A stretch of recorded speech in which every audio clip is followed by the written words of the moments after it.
அஸ்ஸலாமு அலைக்கும் வரஹ்மத்துல்லாஹி வபரகாத்துஹு.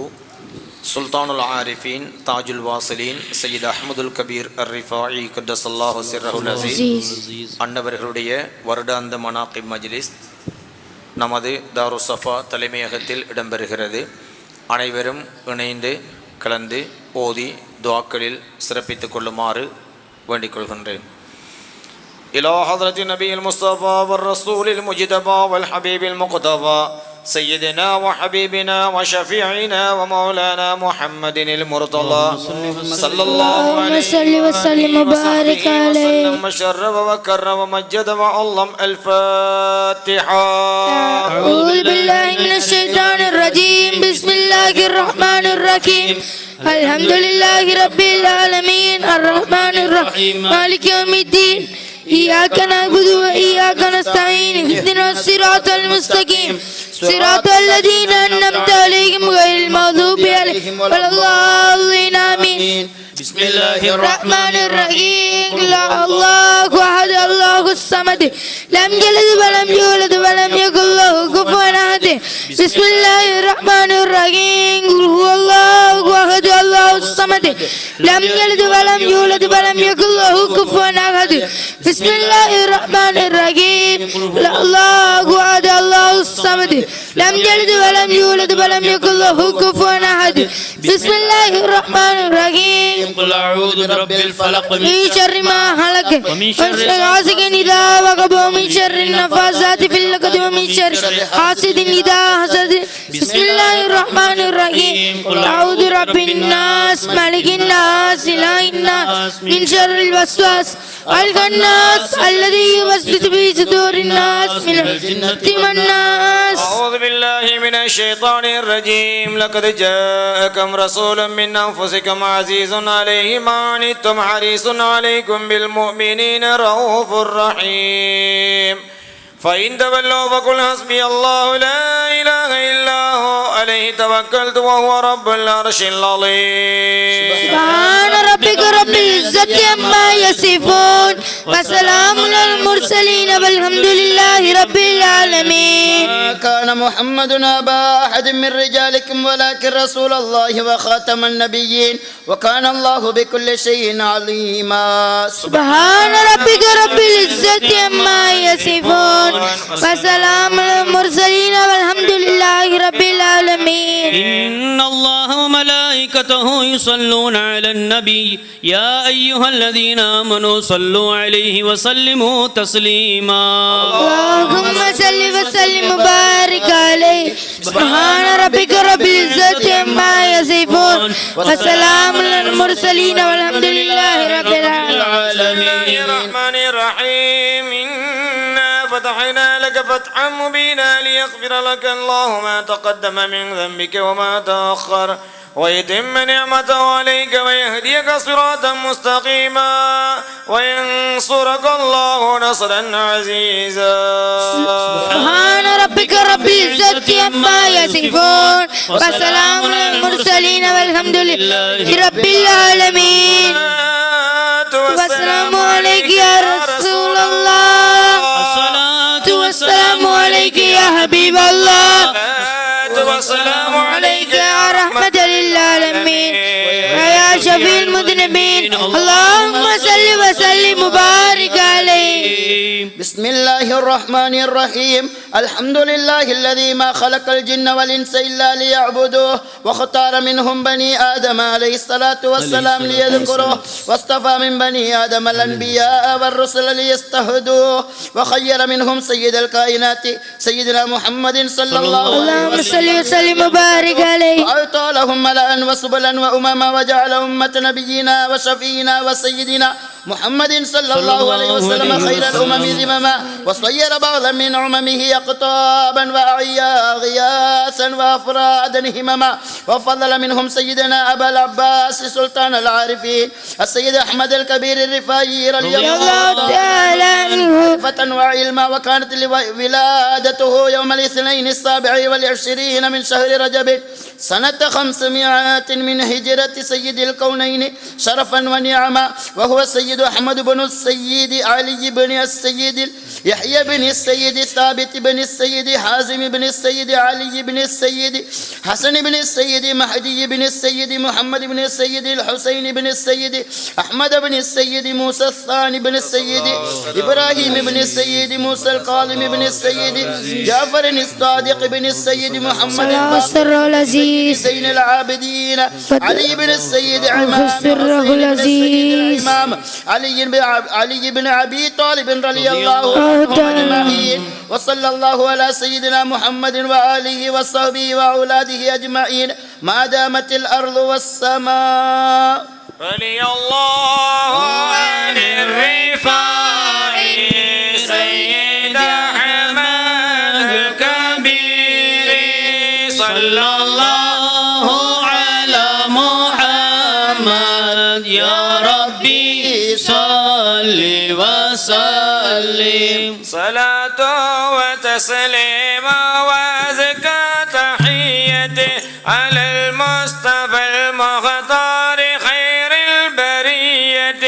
ألا للإله الحمد في كل حالة هو الخالق الأشياء كلها بحكمته يفيض إليهم رحمة بجواده وفضل وإحسان ولطف ومنة وجبان علينا شكر فضل إلهنا بآلائه من غير حد وحصرة. أشهد أن الله لا رب غيره مصور كل الخلق من غير صنعتي وكرم بين الخلق أبناء آدم وأرسل رسلا بالكتاب وسنة وخير منهم شافع الخلق أحمدا وأمته سماهم خير أمتي ومن هاشم ثم بدرا وأنجما وشهب الضبيا في السماء العلية ومنهم كشمس في البطاء هلائها جلت نورها في الشرق والغرب لوأتي وأحمد كبير اسمه المتبرك أبوه أبو الحسن العلي المقنة على جده صلى الإله وسلم صلاة وتسليما وعلى تحيتي وآله وأصحابه ومن تابع لهم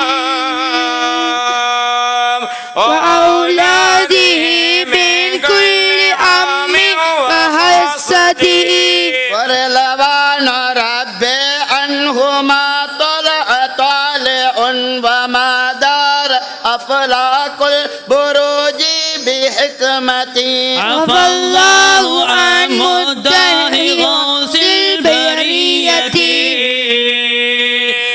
وسماع مده كل شوب وزلة.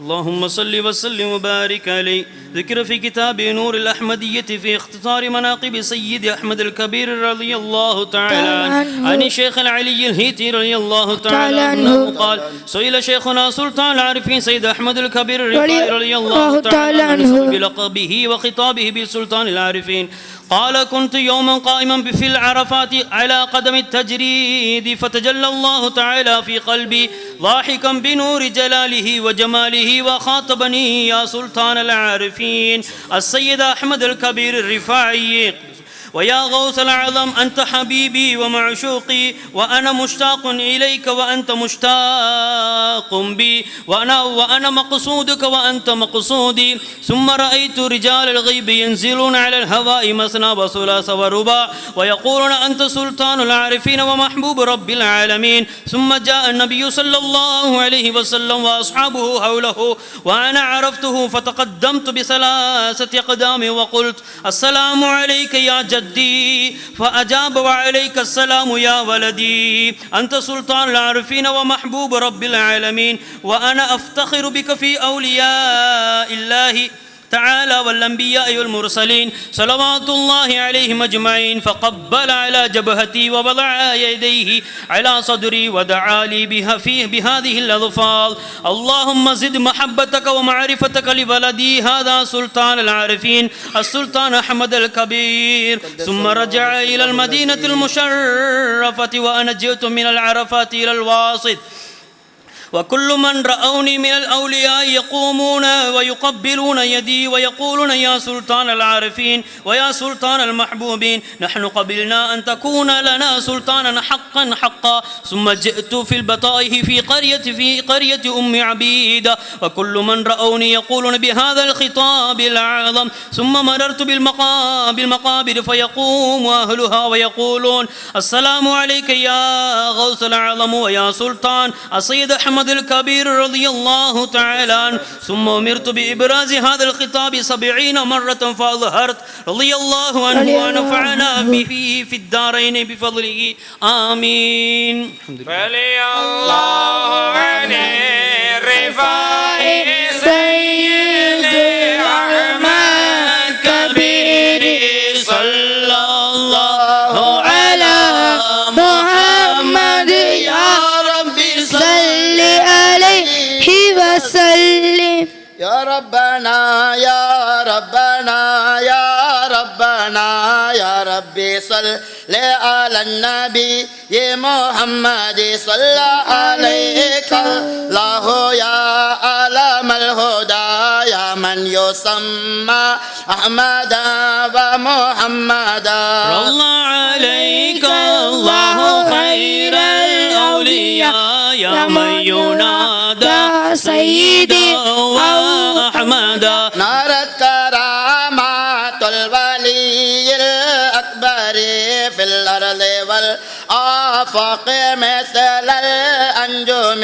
قد قال شيخ شيوخنا أبو الوفا قولا صحيحا ما له من مهم. إني سمعت الخضر يوم قال لي يوم المعاد سيفتخر ذو العصا محمد صلى عليه الصمد بسيد الكبير بين الأمم. يسأل جميع الأنبياء آخذا بيد الكبير ابن العلي المكرم.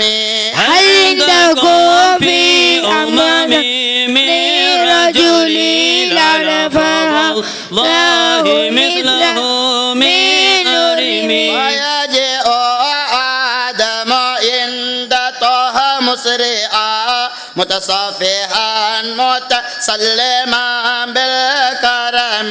وقائلا بك أفتخر حبيبنا بالولد هذا أحمد المعظم. فخر حبيب الله يا خير الورى في أمتي بك والكبير الأفخم. ثم يجيء الأنبياء جميعهم ويصافحون مع النبي ذي الكرم. والشيخ أحمد نور الله به قلب قلوب الحاضرين الفاهمين. صلى عليه الله كل لحظة ما طافت الحجاج بيت الحرم.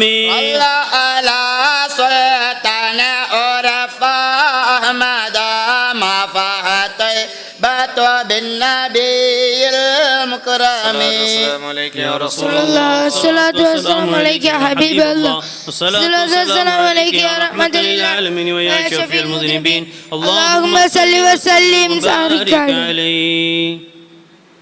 يا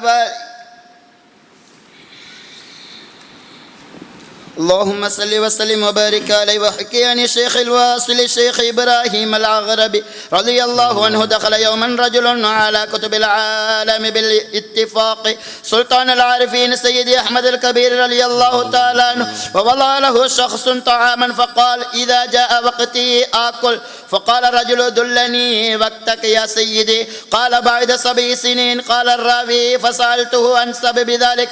قال سلطان العارفين دخلت دارا لنا يوما شديد الحر وأنا عطشان فوجدت ماء مخلوطا ببياض العجين قد فضل من ماء العجين فأردت أن نشربه. فقالت لي نفسي يرى الماء البارد فامتنعت النفس من الشرب وعاهدت الله تعالى أن لا آكل ولا أشرب 10 سنة. وهو أخذ من قهر نفسه رضي الله عنه. وكان سلطان العارفين سيدي أحمد الكبير رضي الله عنه علامة نحريرا في كل العلوم خصوصا في علم الكلام والحقائق وفي علم التفاسير والأحاديث على اتفاق.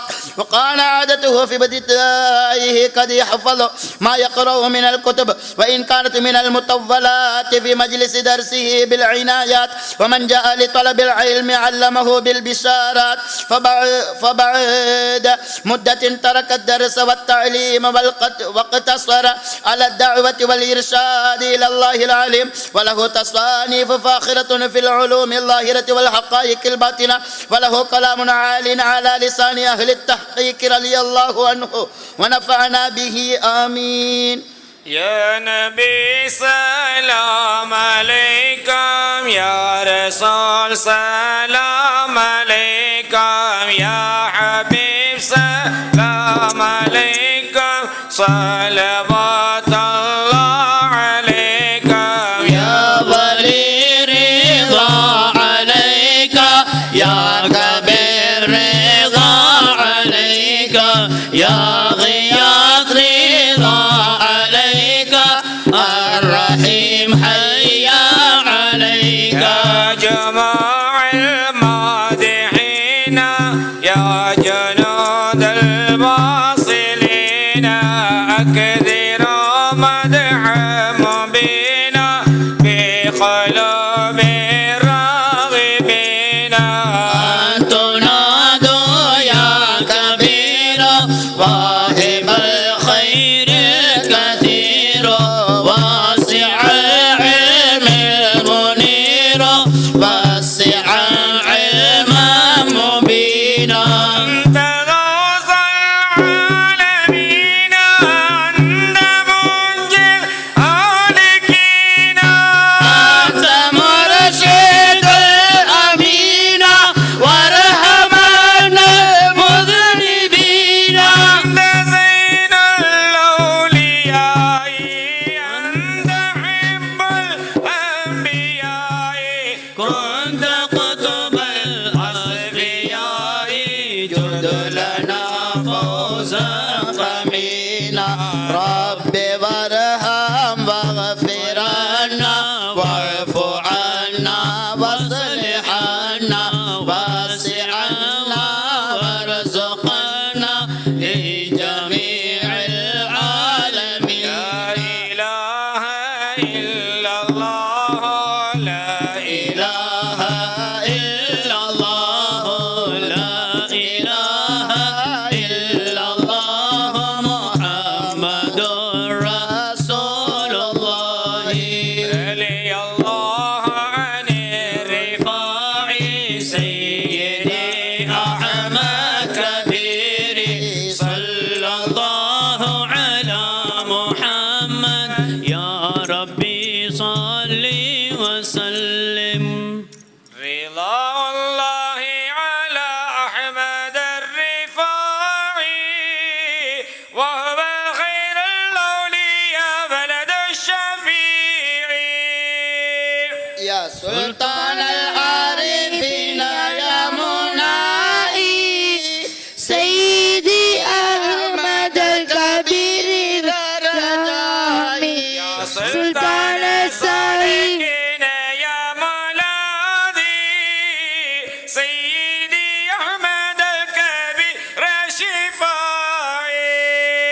سلطان العاشقين أسعدي العزيز سيدي أحمد الكبير نائي سلطان المعشوقين يا فلاحي سيدي أحمد الكبير الرفاعي يا سلطان الأبرارين يا نصيري سيدي أحمد الكبير يا رائي يا سلطان الأغياص يا ذا الضياء سيدي أحمد الكبير جلائي يا سلطان الأولياء يا غزنائي سيدي أحمد الكبير رائي سلطان الأوطان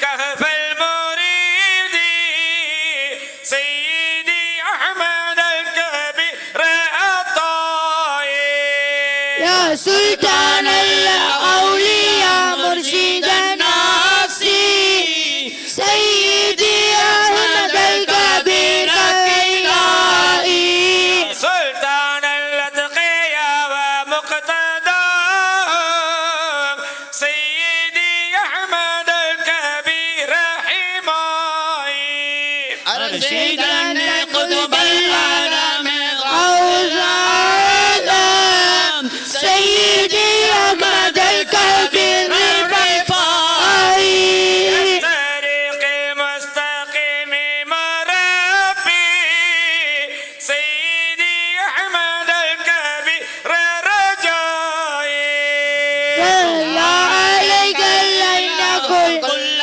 قرني وكل صبح ومسائي وقد روي أن سيد الشريف سلطان السيد أحمد الكبير رضي الله تعالى عنه قد أتى إلى المدينة المشرفة لزيارة جده سلطان الأنبياء سيدنا محمد اللهم صل وسلم وبارك عليه عند روضته وأنشد يقول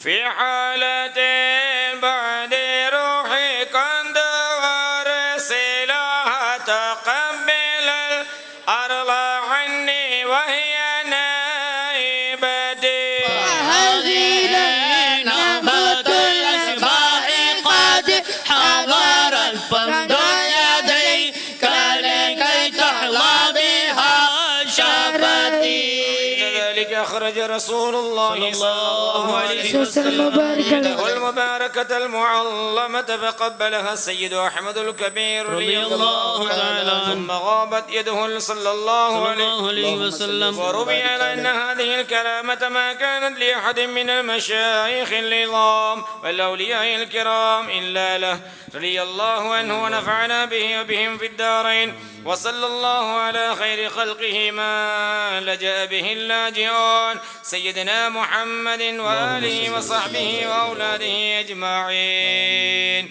رضي الله عن الرفاعي سيدي أحمد كبير صلى الله على محمد يا ربي صل وسلم مولاي صل وسلم دائما أبدا على حبيبك خير الخلق كلهم الله أحبتنا شوقا وعشقا لمن من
وذال أولاده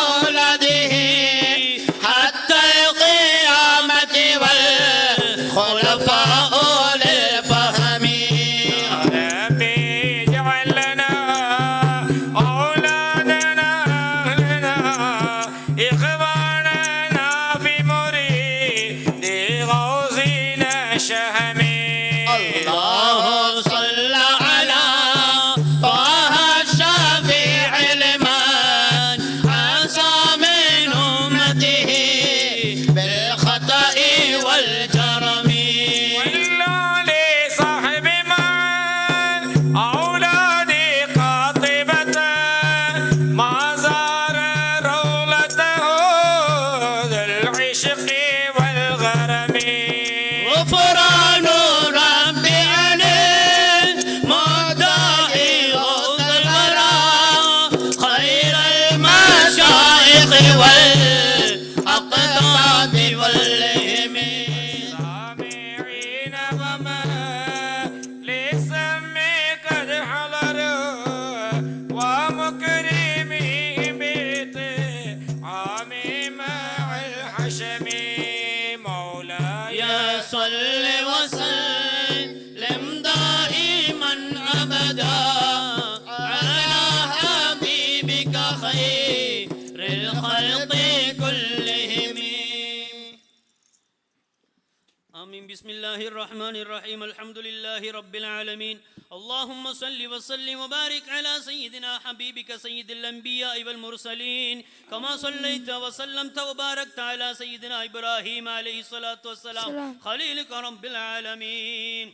اللهم إنا نسألك أن تجعلنا في أصحاب ومريدي خير الأولياء أجمعين. سلطان العارفين وصديقنا سيدنا أحمد الكبير الرفاعي رضي الله تعالى عنه وعن جميع المشايخ والعلماء والصالحين بحرمة سيدنا محمد صلى الله عليه وسلم شفيع المذنبين. اللهم إنا قد حضرنا في هذا المجلس المبارك الميمون وقرأنا مدح وليك المعشوق المأمون وتمم أحسن الثواب وأجزل الجزايا للناظم المذنب والقراء والسامعين والصانعين لهم بأنواع الطعام والشراب بجاهه عندك يا رب العالمين. اللهم صل على سيدنا محمد صلى الله عليه وسلم وعلى آله وأصحابه الذين نصروا وهاجروا وغزوا معه لإعلاء الدين وأزواجه أمهات المؤمنين وأولاده وأحبابه مع السلطان العارفين واجعلنا لهديه وهديهم متبعين وانفعنا بهم وبهم يا أجمعين. ربنا آتنا في الدنيا حسنة وفي الآخرة حسنة وقنا عذاب النار برحمتك يا أرحم الراحمين والحمد لله رب العالمين. ولي الله الرفاعي سيدي أحمد كبير رضي الله عنه رفاعي سيدي أحمد كبير رضي الله عنه رفاعي سيدي أحمد كبير صلى الله على محمد صلى الله عليه وسلم صلى الله على محمد صلى الله عليه وسلم صلى الله على محمد يا ربي صل عليه وسلم.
السلام عليكم ورحمة الله وبركاته الحمد لله رب العالمين والصلاة والسلام على سيدنا محمد وعلى آله وصحبه أجمعين أما بعد رضيت بالله ربا وبالإسلام دينا وبسيدنا محمد صلى الله عليه وسلم نبيا ورسولا وببيعتنا بيعة نعوذ بالله من غضب الله وغضب رسوله கண்ணியத்துக்குரிய உலமாக்களே மற்றும் பெரியவர்களே, தாய்மார்களே, சகோதர சகோதரிகளே, நண்பர்களே, சுல்தானுல் ஆரிபீன் சையத் அஹமதுல் கபீர் அர் ரிஃபாயி கத்தஸல்லாஹு சிர்ரஹுல் அசீஸ் அன்னவர்களுடைய மனாகிப் நிகழ்விலே நாம் அனைவரும் இருக்கிறோம்.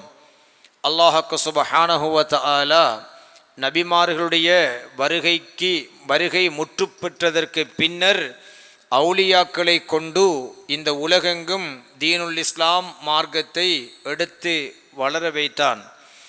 நபிமார்களுடைய காலத்திலும் அல்லாஹ்க்கு சுப்ஹானஹு வ தஆலா இறைநேசர்களான அவுலியாக்களை ஆண்களிலும் பெண்களிலும் தோற்றுவித்திருக்கிறான். அந்த அவுலியாக்கள் அந்த நபிமார்களுடைய மார்க்கத்துக்கு உறுதுணையாக இருந்தார்கள்.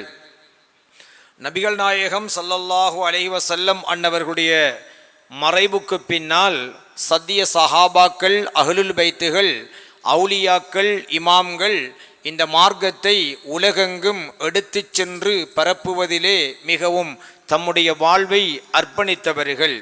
அந்த அடிப்படையில் சுல்தானுல் ஆரிபீன் சையத் அஹ்மதுல் கபீர் ரிஃபாயி கத்தஸல்லாஹு சிர்ரஹுல் அசீஸ் அன்னவர்கள் கௌசுல் ஆலம் முஹியுத்தீன் அப்துல் காதிர் ஜீலானி கத்தஸல்லாஹு சிர்ரஹுல் அசீஸ் அன்னவர்களுடைய காலப்பகுதியிலே வாழ்ந்த ஒரு பெருமகானாக இருக்கிறார்கள்.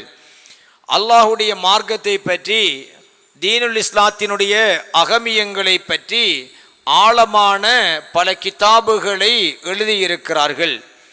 அல்லாஹ்வுடைய நெருக்கத்தை அடைய வேண்டும் என்பதற்காக அவர்கள் மக்காவில் இருக்கின்ற அரஃபா மலை தொடக்கம் பல இடங்களில் பல ஆண்டுகள் தியானம் செய்திருக்கிறார்கள்.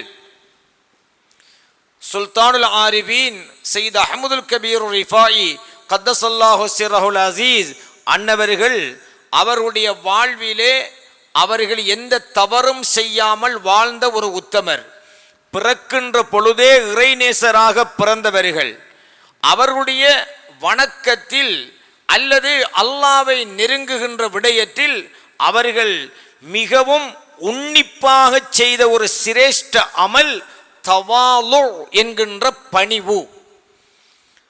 நாமெல்லாம் கற்பனை பண்ணுகிறோம், தொழுதால், நோன்பு நோற்றால், ஹஜ்ஜி செய்தால் நாங்கள் சொர்க்கத்துக்கு செல்லலாம் என்று மட்டும் நினைக்கின்றோம்.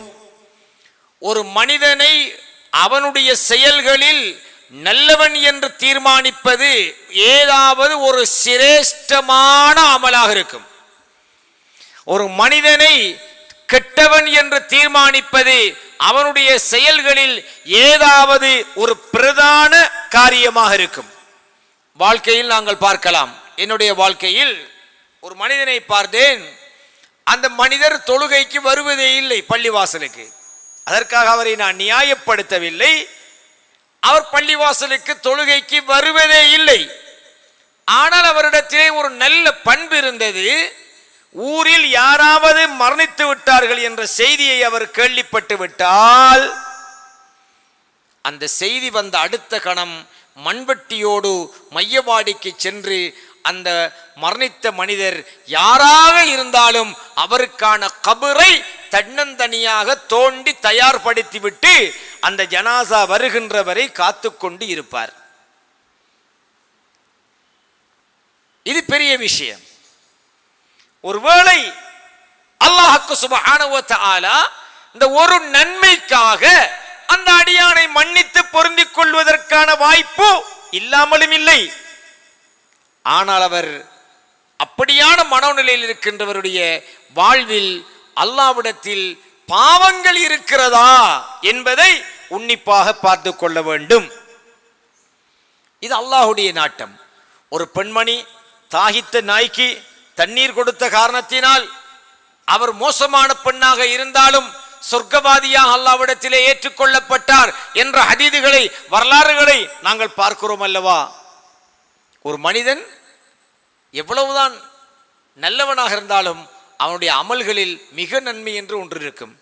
கெட்டவனாக இருந்தால் ஆகக்கெடுதி, அவன் நிறைய தவறு செஞ்சான், ஆனா இன்னும் தவறு ஒன்று செய்தான், அவனை நாங்கள் மன்னிக்கவே முடியாது என்கிற அளவுக்கு அவனுடைய பிழை இருக்கும். நன்மையும் அப்படித்தான், தீமையும் அப்படித்தான். ஏதாவது ஒரு நன்மை அடியானில் மிகைத்துவிடும், அல்லது ஒரு தீமை அடியானை மிகைத்துவிடும். அதை கொண்டு அவன் நல்லவன் கெட்டவன், சொர்க்கம் நரகம் என்று தீர்மானிக்கப்படும். அதுபோல இந்த உலகத்தில் பெரியார்கள் எல்லா நன்மைகளும் செய்தார்கள், சகல பாவங்களை விட்டு விலகி நடந்தார்கள். ஆனால் அவர்களிடத்தில் சிரேஷ்டமான அமலாக ஒரு அமல் இருக்கும். இப்படித்தான் ஒரு நபி தோழர் ஸல்லல்லாஹு அலைஹி வஸல்லம் அன்னவர்கள் அந்த தோழரிடத்திலே கேட்டார்கள். ஒரு கட்டத்திலே, சிரேஷ்டமாக நீங்க செய்கிற அமல் என்ன? ஒரு ஆபத்திலிருந்து அந்த சஹாபி காப்பாற்றப்படுகிறார், நீண்ட வரலாறு. ஸல்லல்லாஹு அலைஹி வஸல்லத்திலே கேட்ட பொழுது, ஸல்லல்லாஹு அலைஹி வஸல்லம் கேட்ட பொழுது அந்த சஹாபி சொன்னார்கள், நாயகமே யா ரசூலல்லாஹ், உங்கள் மீது நான் ரொம்ப அதிகமாக ஸலவாத்து சொல்லுவதை என் சிரேஷ்ட அமலாக வைத்திருக்கிறேன். ஸலவாத் இருக்கிறதே, இந்த ஆத்மீக பாதையில் செல்லுகின்றவர்களுக்கு மிக முக்கியமான ஒன்று. யாருடைய வாழ்க்கையில் ஸலவாத்து ரொம்ப அதிகமானதாக இருக்கிறதோ, யாருடைய வாழ்க்கையில் ஸலவாத்து ரொம்ப பெருமதியான சிரேஷ்ட அமலாக இருக்கிறதோ, அவருக்கு அல்லாஹ்க்கு சுப்ஹானஹு வ தஆலா கட்டாயமாக ஒரு உண்மைக்கு உண்மையான ஒரு ஆன்மீக குருவை அல்லாஹு தஆலா வழங்கியே தீருவான் என்று சூஃபியாக்கள் சொல்லுவார்கள். ஒருவன் அதிகம் அதிகம் ஸலவாத்து ஓதுகிறான் என்றால் அவருடைய அர்த்தம் என்ன தெரியுமா? ஒன்று அவன் ஸல்லல்லாஹு அலைஹி வஸல்லம் அவர்களோடு இணைந்திருக்கிறான், அல்லது ஸல்லல்லாஹு அலைஹி வஸல்லம் அவர்கள் அவனோடு இணைந்திருக்கிறார்கள். ஒருவனுக்கு அதிகமாக ஸலவாத்து வந்து கொண்டே இருக்கிறது என்று வைத்துக் கொள்ளுங்கள், ஸல்லல்லாஹு அலைஹி வஸல்லம் கூடவே இருக்கிறார்கள் என்று அர்த்தம். அது மிக இலகுவான அடையாளம். என்ற ஒரு முனாஃபிக்குக்கு ஸலவாத்து அதிகமாக வராது, ஸலவாத்து சொல்லணும் என்கிற ஃபீலிங்கே வராது. அப்போ ஒரு மனிதன் நயவஞ்சகத்தனத்திலிருந்து மீண்டு ஸலவாத்தின் மூலம் பாதுகாக்கப்பட்டு அல்லாஹ்வை அடைய வேண்டும் என்று அவன் விரும்புகிறான் என்றால் அது அவனுக்கு ஸல்லல்லாஹு அலைஹி வஸல்லமுடைய மஹப்பத்தின் அடையாளமாக நிச்சயம் அது கை கொடுக்கும். ஒரு மனிதனுக்கு சிரேஷ்டமான அமல் இருக்க வேண்டும். ஷேഖ்மார்கள் சூஃபியாக்களை பாருங்கள், ஷரியத்துடைய ஏவல் விலக்களை சொல்லிக் கொடுப்பார்கள், ஆனால் ஏதாவது ஒரு சிரேஷ்ட அமலை அந்த முரீதுக்கு சொல்லிக் கொடுத்துருவார்கள். எல்லாம் செய், தொழு, நோன்பு பிடி, தர்மம் செய், பாவம் செய்யாத, இதை மட்டும் நியமமா பேணி வந்துட்டு ஒரு திக்ரை கொடுப்பாங்க. ஸல்லல்லாஹு அலைஹி வஸல்லம் அவர்களிடத்திலும் ஒரு சஹாபி வருகிறார். நாயகமே யா ரசூலல்லாஹ், எனக்கு ஏதாவது ஒரு நன்மை சொல்லித்தாருங்கள் என்று சொன்ன பொழுது ஸல்லல்லாஹு அலைஹி வஸல்லம் அந்த சஹாபிக்கு நீ ஒட்டகை அறுத்து சாப்பாடு கொடு என்றெல்லாம் பெரிதாக ஒன்றும் சொல்லவில்லை. அந்த சஹாபியுடைய தகுதியை பொறுத்து சொன்னார்கள் என்ன தெரியுமா? குல் அல்லாஹ், அல்லாஹ் என்ற அந்த திக்ரை நீர் சொல்லிக்கொண்டே இருங்கள், சும்மஸ்தகீம், அதில் நீ நிலைத்து நில்லுங்கள். அந்த ஒன்றை சிரேஷ்ட அமலாக கொடுத்தார்கள். அதுக்காக மற்ற அமல் செய்யக்கூடாது, செய்யவில்லை என்று அர்த்தம் அல்ல. ஒரு நபித்தோழர் வருகிறார், நாயகமே யா ரசூலல்லாஹ், மதஸாஅ, மறுமை எப்போ வரும் நாயகமே என்று கேட்டார்கள். அந்த சஹாபி சொன்னார்கள், நாயகமே யா ரசூலல்லாஹ், சஹாபி கேட்டார்கள், மதஸாஅ, மறுமை எப்போ வரும் நாயகமே? ஸல்லல்லாஹு அலைஹி வஸல்லம் சொன்னார்கள், அதற்காக நீ என்ன தயார்படுத்தி வைத்திருக்கிறீர்கள் என்று கேட்டார்கள். மறுமை எப்போ வரும் என்று கேட்டால் அதற்காக நீங்கள் என்ன தயார்படுத்தி வைத்திருக்கிறீர்கள் என்று கேட்டார்கள். அந்த சஹாபி அழகாக சொன்னார்கள், நாயகமே யா ரசூலல்லாஹ், அதிகமான தொழுகை, அதிகமான நோன்பு, அதிகமான தர்மம், இப்படியெல்லாம் நான் பெரிசா எதையும் செய்யல நாயகமே. என்ன சொன்னார்கள்? அதுக்காக வேண்டி அந்த சஹாபி தொழல்ல, நோன்பு பிடிக்கல. அந்த சஹாபியுடைய கணிப்புல அந்த சஹாபி தொழுதிருக்கிறார், நோன்பு நோட்டு இருக்கிறார், தர்மம் செஞ்சிருக்கிறார். ரொம்ப அதிகமா என்னை விட பெரிய ஆட்கள் இருக்கிறாங்க, என்னை விட அதிகம் தொழுகிற மக்கள் இருக்கிறாங்க, என்னை விட அதிகம் நோன்பு பிடிக்கிறார்கள் இருக்கிறாங்க, என்னை விட அதிகம் தர்மம் கொடுக்கிறார்கள் இருக்கிறாங்க. அந்த அளவுக்கு நான் செய்யல நாயகமே. ஆனால் உங்கள் மீது மஹப்பத் அன்பு மிக உறுதியாக வைத்திருக்கிறேன் நாயகமே என்று சொன்னார்கள். அந்த வார்த்தையை கேட்டதுமே ஸல்லல்லாஹு அலைஹி வஸல்லம் சொன்னார்கள், அந்த மன் அஹ்பப்த, நீ யார் மீது அன்பு வைத்திருக்கிறீர்களோ அவர்களோடு நாளை ஆகிரத்திலும் இருப்பீர்கள் என்று சொன்னார்கள் ஸல்லல்லாஹு அலைஹி வஸல்லம். அப்ப அந்த அன்பு என்பது செயல் அல்ல, எண்ணம் சார்ந்த ஒரு வணக்கம். அன்பு இப்ப தொழுகைக்கு ருக்கு சுஜூத் எல்லாம் இருக்கிறா போல அன்புக்கு ருக்கு, அன்புக்கு சுஜூது, அன்புக்கு இஅ்திதால் நிலைக்கு வருவது, அன்புக்கு அத்தஹியாத்து இருப்பு, இதெல்லாம் இருக்குதா? இல்ல. அன்பு இதயம் சார்ந்தது. அந்த அன்பு அப்ப அமல்கள், செயல் ரீதியான அமல்களும் ஒரு மனிதனுக்கு உயர்வை கொடுக்கும். மனோபக்குவ ரீதியான அமல்களும் ஒரு மனிதனுக்கு உயர்வை கொடுக்கும். அந்த வரிசையில் இன்று நாம் நினைவு கூறக்கூடிய இமாமுல் ஆரிஃபீன், தாஜுல் வாசிலீன், சையத் அஹ்மதுல் கபீர் அர்-ரிஃபாயி கத்தஸல்லாஹு சிர்ரஹுல் அசீஸ் நிறைய அமல் செஞ்சாங்க. அரஃபாவுடைய மலையில் மாத்திரம் சுமார் 9 ஆண்டுகள் அவர்கள் தியானம் இருந்திருக்கிறார்கள்.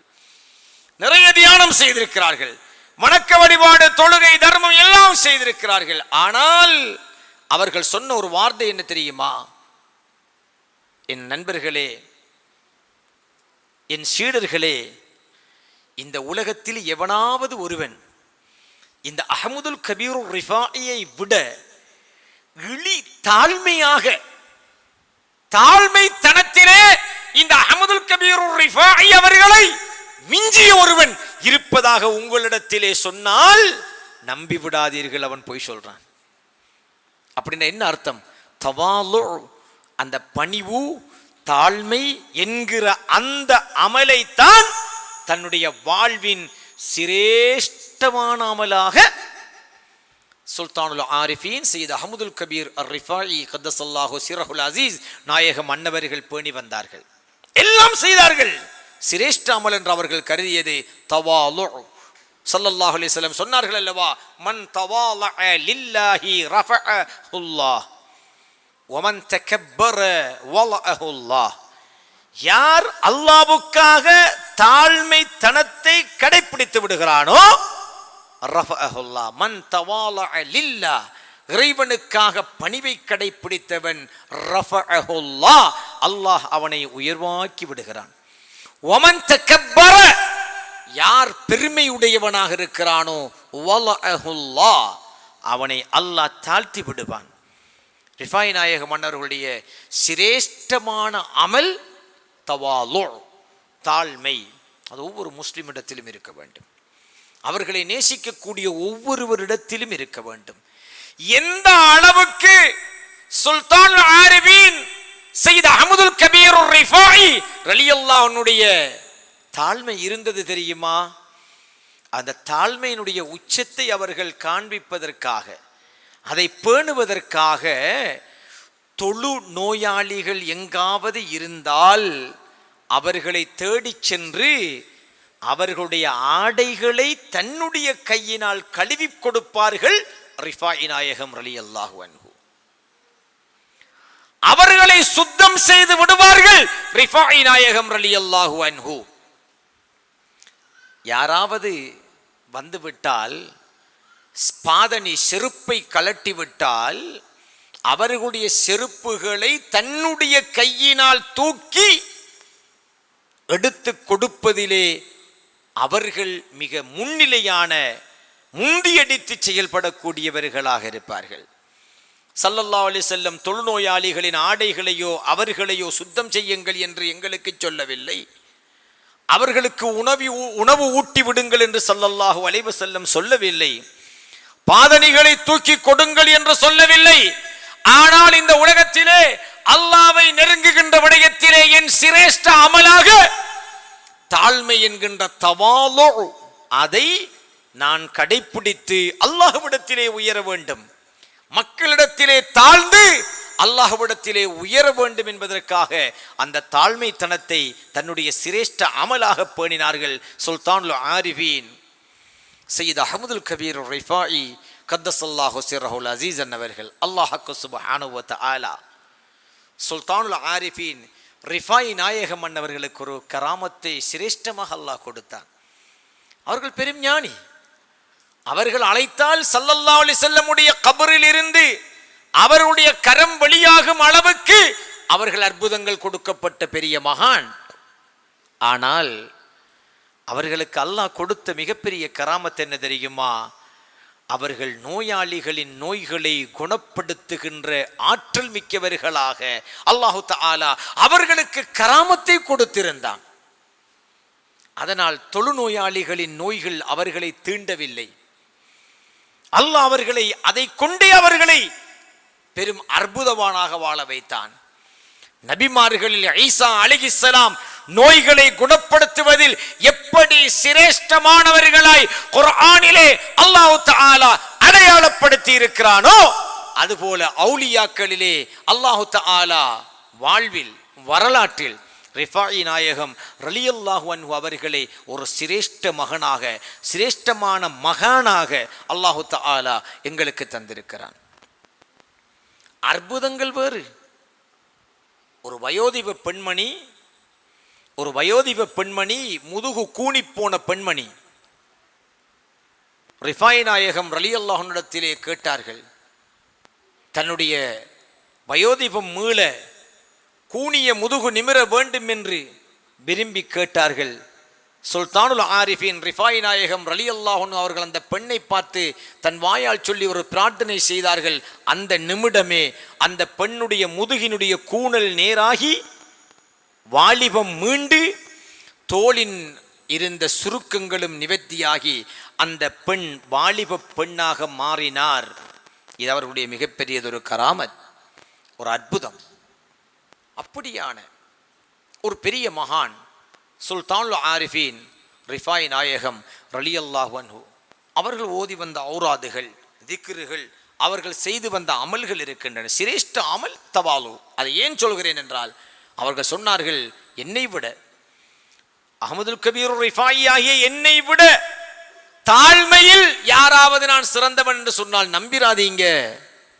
ஏனென்றால் அந்த அளவுக்கு சுல்தானுல் ஆரிஃபின் ரிஃபாயி நாயகம் தாழ்மையில் சிகரமாக உச்சம் தொட்டவர்கள். எனவே அவர்களுடைய வாழ்வை நினைத்து அவர்கள் இந்த தீனுக்காக இந்த உலகம் போராக செய்திருக்கின்ற சேவைகளை பாராட்டி அவர்களை நினைவு கூர்ந்து அவர்களுடைய தீனுடைய வழியை பின்பற்றக்கூடிய மக்களாக இருக்கின்ற நாம் அவர்களுடைய அமல்களையும் குணங்களையும் நற்பண்புகளையும் எம்முடைய வாழ்வில் எடுத்து ஒன்றுமில்லை. இன்றைய நாளைய நிகழ்வின் சாரம்சமாக தாழ்மை, மனிதர்களிடத்தில் தாழ்மையை கடைப்பிடிப்பதன் மூலம் இறைவனிடத்தில் உயர்வை அடையலாம் என்கிற ஒரு குறிக்கோள், ஒரு கோட்பாட்டை மட்டும் மனதில் எடுத்து விட்டால் அது போதுமானது.